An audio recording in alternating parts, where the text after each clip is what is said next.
Mesdames et messieurs, bonjour. Il est 15 heures. Bonne fête de l'indépendance à toutes et à tous. Et voici les titres de cette édition. Djibouti célèbre aujourd'hui en grande pompe le 45e anniversaire de l'indépendance du pays. L'Égypte et le Qatar s'engagent à renforcer leur coopération bilatérale. Bonjour donc à toutes et à tous et bienvenue dans cette édition. Encore une fois, bonne fête de l'indépendance à toutes et à tous. Et c'est sous le haut patronage du président de la République, chef suprême des armées, Ismaël Omar Guelleh. Donc on a assisté aujourd'hui au traditionnel défilé militaire de la fête nationale du 27 juin qui a eu lieu ce matin sur le site de Tora Bora de Balbala. Un événement qui a été restreint depuis 2 ans à cause de la pandémie de la Covid-19. Le général Zakaria Cheikh Ibrahim, accueilli donc par le général de brigade Tahir Ali Mohamed, chef d'état-major de la défense, donc qui a passé en revue les différentes troupes à pied et motorisées qui vont défiler donc aujourd'hui, puis ensemble effectuer la traditionnelle revue des troupes. Les forces armées djiboutiennes ont célébré en grande pompe sur le site de Tora Bora de Balbala la célébration du 45e anniversaire de l'indépendance de notre pays. Regardez.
محمد بكر آدم قبل تخوب أبجد مجرغال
À son arrivée, donc, le président de la République, chef du gouvernement et chef suprême des armées, Ismaël Omar Guelleh, accompagné de la première dame et présidente de l'UNFD, Mme Khadra Mohamed Haïd, a été accueilli donc par le ministre de l'Intérieur, Saïd Nou Hassan, avec à ses côtés le général du corps d'armée, le chef d'état-major général des armées, Zakaria Cheikh Ibrahim.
Et après donc l'hymne national, la cérémonie du défilé militaire du 45e anniversaire de l'indépendance du pays a débuté, comme à l'accoutumée, par la revue des troupes effectuée par le président de la République, Ismaël Omar Guelleh, avec à ses côtés le chef d'état-major général des armées, le général de corps d'armée, Zakaria Cheikh Ibrahim, et qui ont passé donc en revue les différentes unités des forces armées du pays. Cet événement a réuni donc à Tora Bora Balbala, sur un site spécialement aménagé à cet effet, le Premier ministre, le président de l'Assemblée nationale, l'ensemble des membres du gouvernement, des parlementaires, des membres des corps diplomatiques et consulaires, des hauts gradés, des forces étrangères stationnées à Djibouti, plusieurs autres personnalités et une foule immense venue des 3 communes de la capitale pour admirer la parade militaire. Regardez.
jabuuti badweynta bariga afrikaad ku taal cadcad ka soo bixiyo baashay dunida ka dhici boqorkii qaaraduhu waxaad tahay bartuu fadhiyey adduunka ku baahan oo adduunka ku baahan xaruntii baxnaanada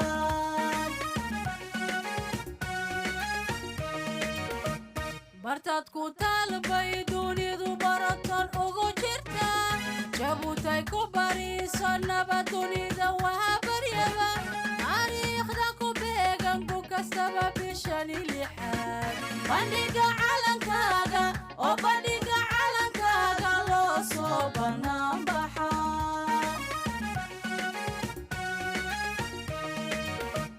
bartaad ku taalbay dunidu baratan ugu jirta jabuutay ku bariiso nabad dunida waa baryaba taariikhda ku beegan ku kastaba bishani lixaad bandhiga calankaaga oo bandhiga calankaaga loo soo bannaan baxa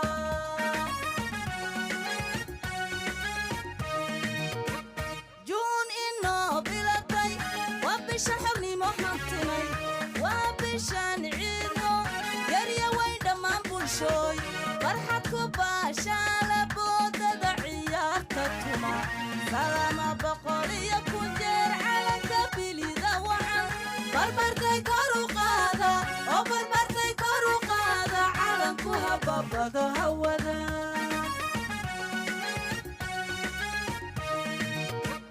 juun inoo bilatay waa bisha xubnimo hantinay waa bishan ciidno yarya wayn dhammaan bulshooy farxad ku baashaala boodada ciyaarta tuma salama boqol iyo ku jeer calanka bilida wacan barbartay kor u qaada oo barbartay kor u qaada calanku hababado hawada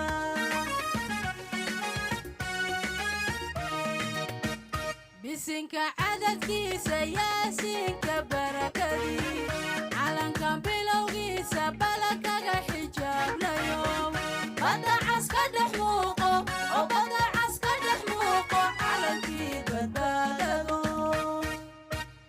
bisinka cadadkiisa yaasiinka barakadii calankan bilowgiisa balakaga xijaabnayo badda cas ka dhex muuqo oo badda cas ka dhex muuqo calankii badbaadado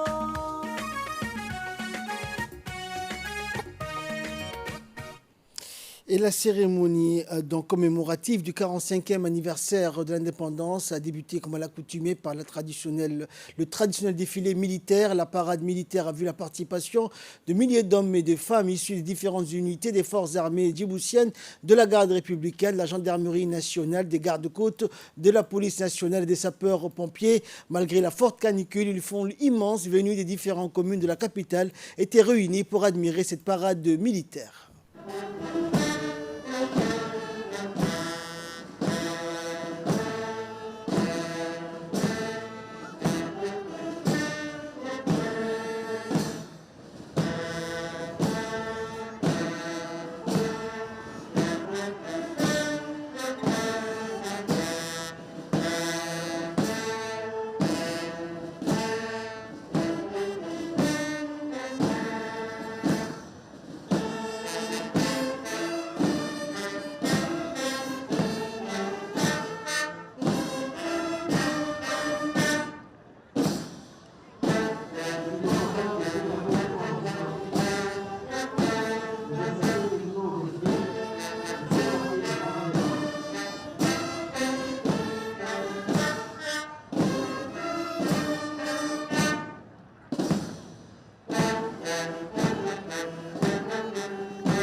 Le passage précédent de la police nationale.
Excellence, Monsieur le Président de la République, honorable ministre,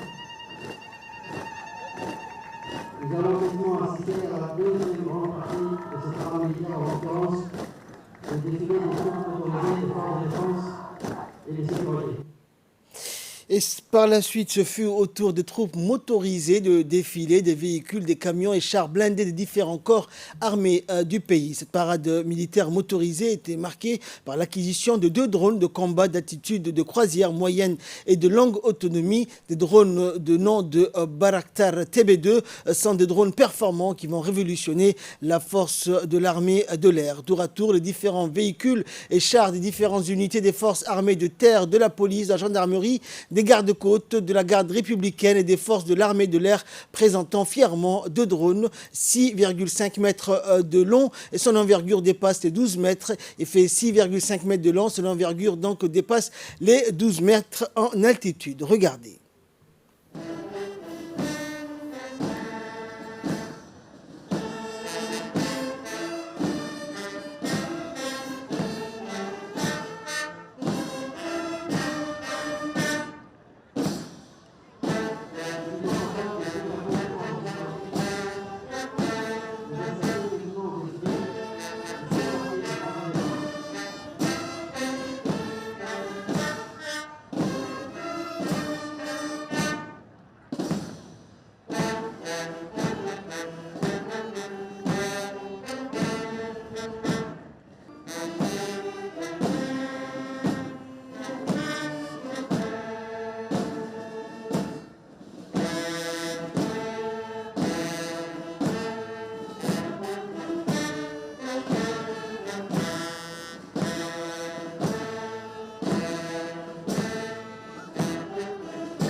Et suite au défilé militaire, le président de la République, Ismaël Omar Guelleh, s'est rendu devant le monument des martyrs à l'esplanade du Palais du Peuple, où il a déposé une gerbe de fleurs et a lu la Fatiha, en hommage donc aux victimes tombées pendant la période du colonialisme.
قتلوا في سبيل الله أمواتا بل أحياء عند ربهم يرزقون اللهم اغفر لشهدائنا وشهداء المسلمين اللهم اغفر لهم وارحمهم وعافهم واعف عنهم وأكرم نزلهم ووسع مدخلهم واغسلهم بالماء والثلج والبرد وارزق له البطانة الصالحة تعينه على الحق وإلى طريق مستقيم.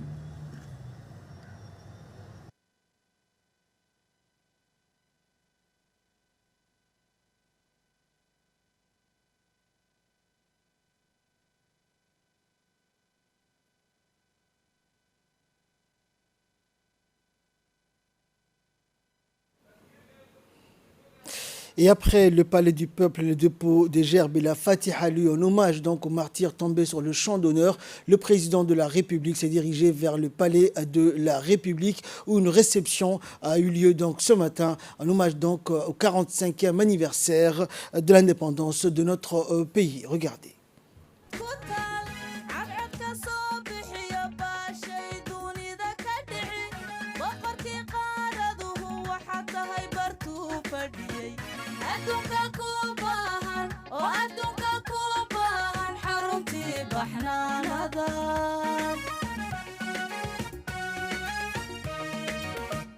جبوتي بدوين تباريغا أفريكا تكتل عدعدك صبح يا باشي دوني ذا كدعي بقركي قارده وحتى هيبرتو فديي أدوك كوباهن وأدوك كوباهن حرمتي بحنان هذان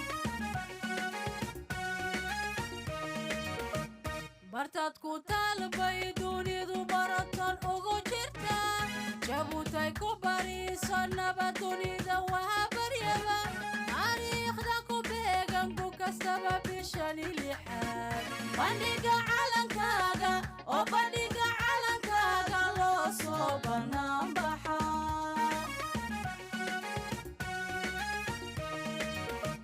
برتاد كتل بيدوني ذو برطان أغو جرتا جابوتاي كوباري صنبا دوني ذوها بريبا تاريخ داكو بيغان كوكستبا بشاني لحاد بانيقا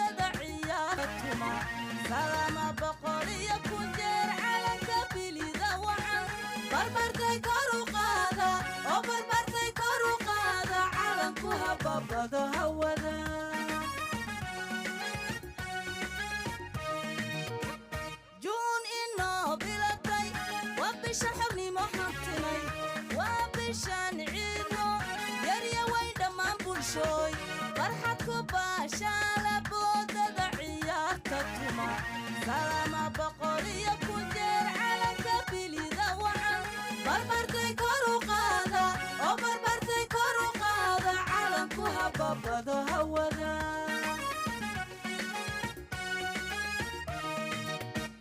bisinka cadadkiisa yaasiinka barakadii calankan bilowgiisa balakaga xijaablayo badda cas ka dhex muuqo oo badda cas ka dhex muuqo calankii badbaadado bisinka cadadkiisa yaasiinka barakadii calankan bilowgiisa balakaga xijaablayo badda cas ka dhex muuqo oo badda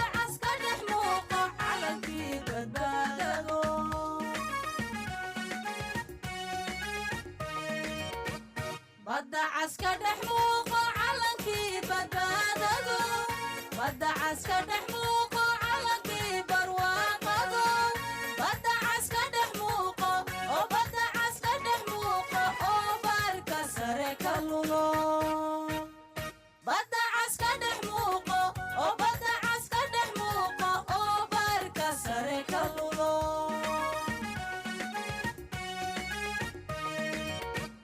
badda cas ka dhex muuqo calankii badbaadado badda cas ka dhex muuqo calankii barwaaqado badda cas ka dhex muuqo oo badda cas ka dhex muuqo oo baarka sare ka lulo.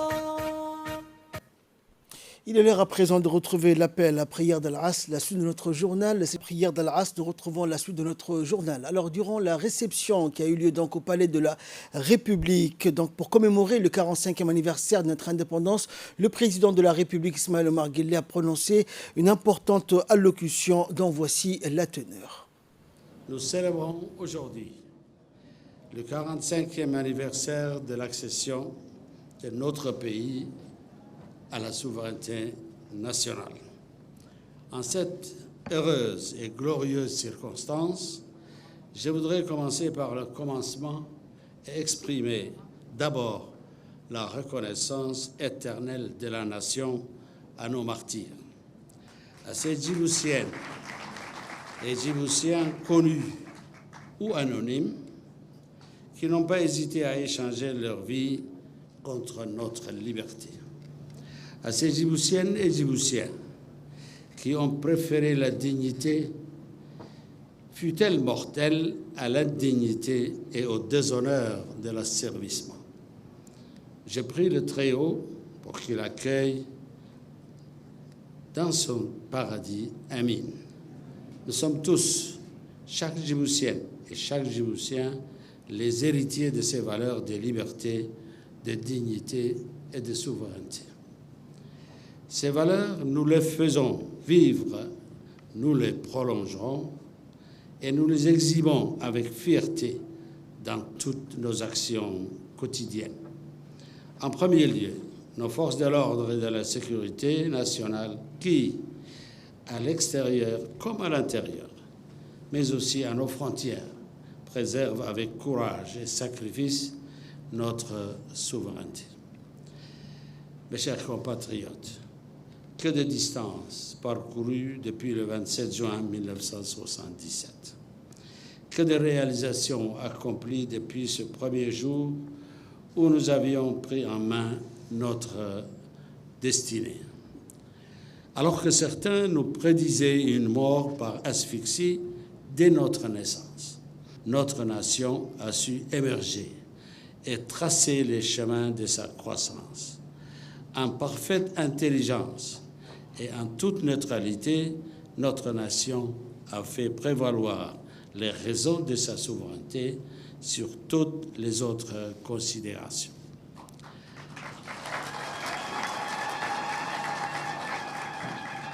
Mais si notre nation a déjoué tous ces pronostics mortifères, elle le doit avant tout à ses enfants. Oui, elle le doit à toutes les Djiboutiennes et Djiboutiens qui, après la conquête de la souveraineté, ont compris que le reste n'était qu'une affaire de patience, de volonté et de labeur. Aujourd'hui, 45 ans après, on peut exprimer notre satisfaction commune en dressant l'inventaire des acquis.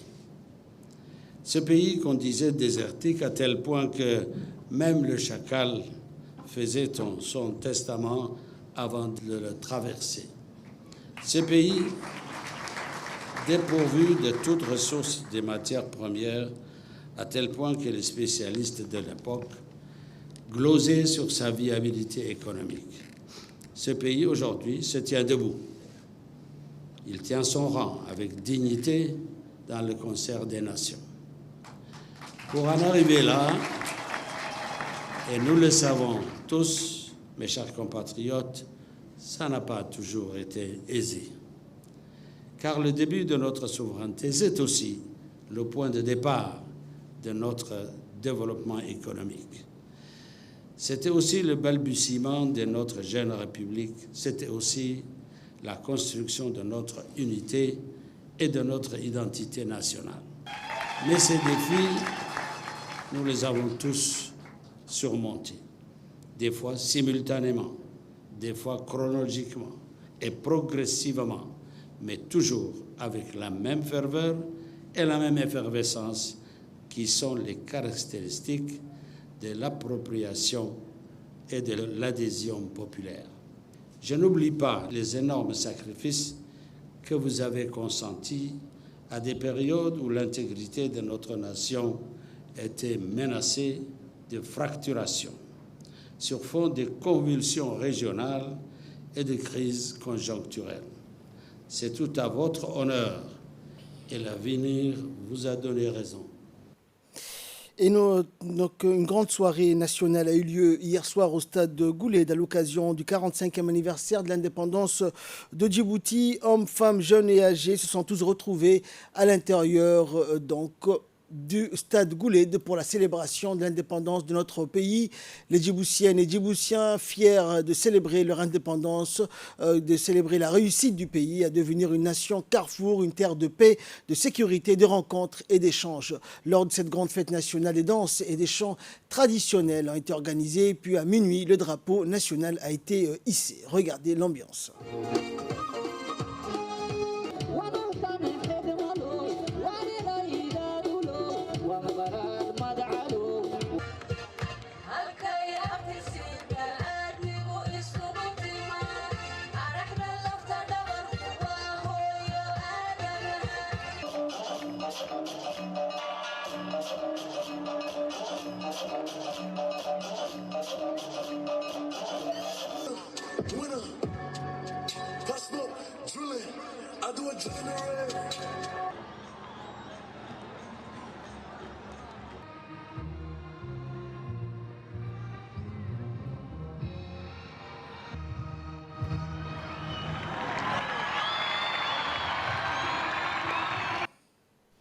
Et après le lever du drapeau, la population présente a assisté à un spectacle aérien de près de 1000 drones symbolisant les couleurs du pays. Ce spectacle unique en son genre a été vu dans toute la ville. Il a peint le ciel avec des beaux symboles du pays. Puis c'est finalement terminé avec notre drapeau au cœur du ciel djiboutien.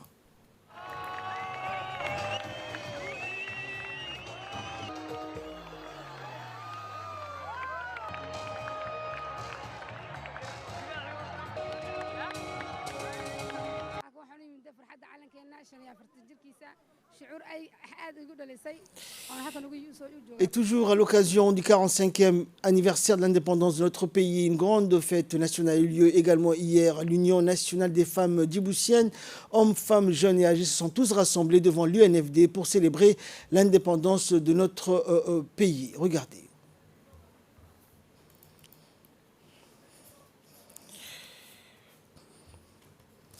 Et toujours donc concernant les festivités commémorant le 45e anniversaire de l'indépendance de notre pays, l'ambassade de Djibouti à Londres a également célébré donc cet événement haut en couleur.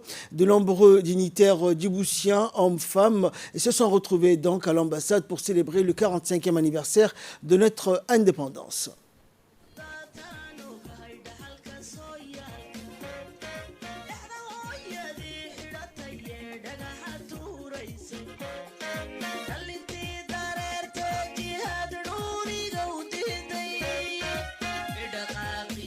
sahaylaan dheelmashada oonka dhaqashada waxaa kala mudnaa dhaliya guul weyne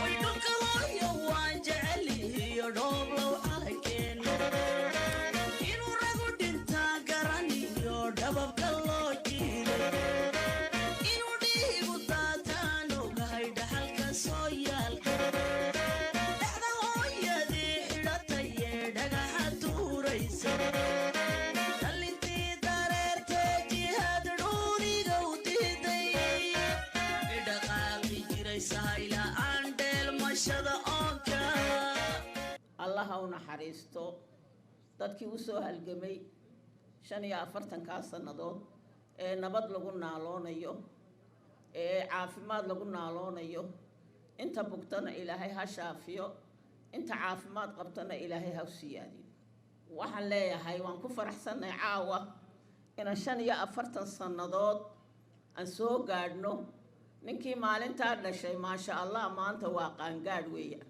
waxaan leeyahay madaxweynaha Jabuuti ha noolaado marwadiisuna ha noolaato mar labaad waxaan u mahadcelin maanta ka dhigay Hong Kong meel kasta aadinaan leenahay gacmaha meesha. Et de là, nous passons donc à l'actualité internationale. L'Égypte et le Qatar s'engagent à renforcer leur coopération bilatérale. Après des années de brouille diplomatique, l'émir du Qatar, Cheikh Tamim Ben Hamad Al Thani, a effectué une visite officielle en Égypte du 24 au 25 juin dernier, visite au cours de laquelle il s'est entretenu avec le président égyptien Abdel Fattah Al-Sisi. Il s'agit de la première visite depuis que les deux pays ont convenu de reprendre leurs relations bilatérales en janvier 2021, après plus de 3 ans de rupture diplomatique.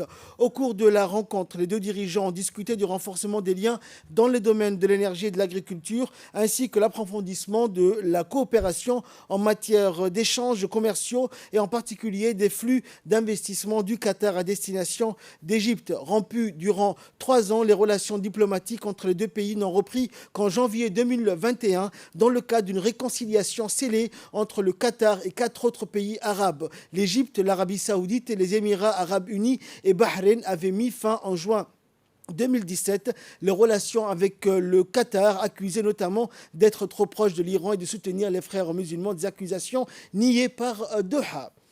Et enfin, la Russie fait défaut sur sa dette souveraine en devises étrangères. Une première donc en un siècle, la Russie a fait défaut sur sa dette souveraine en devises étrangères après l'expiration dimanche du délai pour verser 100 millions de dollars à ses créanciers. Ce défaut inédit depuis 1918 est la conséquence des sanctions occidentales toujours plus lourdes qui empêchent Moscou d'effectuer ses paiements en euros et en dollars. C'est ainsi que prend fin cette édition. Merci de l'avoir suivi. Bonne fête de l'indépendance encore une fois à toutes et à tous et très bonne suite de programme sur Télé Djibouti.